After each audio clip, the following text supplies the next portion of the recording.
அன்பார்ந்த தமிழ் நெஞ்சங்களுக்கு நெஞ்சார்ந்த வணக்கம். இந்த வீடியோல நீங்க பார்த்து மகிழக்கூடிய நலவாழ்வியல் சிந்தனை கதை நுனிப்புல் மேயக்கூடாது. வாங்க சிந்தனை கதை கேட்கலாம். அடுத்த நிலையை அடைய முயற்சி செய். அடுத்தவன் நிலையை அடைய முயற்சி செய்யாதே. எந்த எல்லைக்கும் போகலாம் என்ற நிலை இருந்தும் தன்னையும் ஓர் கண்ணியமான எல்லைக்குள் நிறுத்தி வாழ்பவனே நல்ல மனிதன். விமானம் கிளீன் செய்யும் பணியாளர் ஒருவர் விமானத்தை துடைத்துக் கொண்டிருந்தார். அப்பொழுது விமானியின் அறையில் ஒரு புத்தகம் இருந்தது.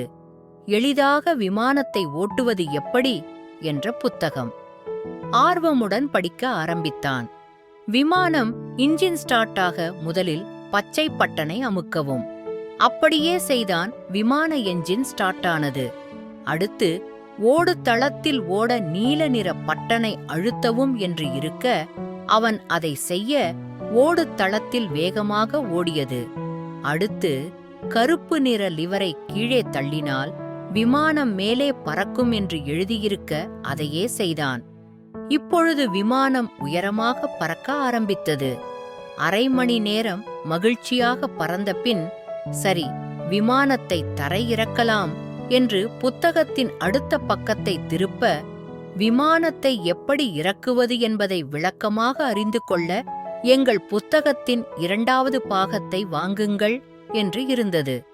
ஆம், எதையும் முழுதுமாக தெரியாமல் ஒரு காரியத்தில் இறங்கக்கூடாது.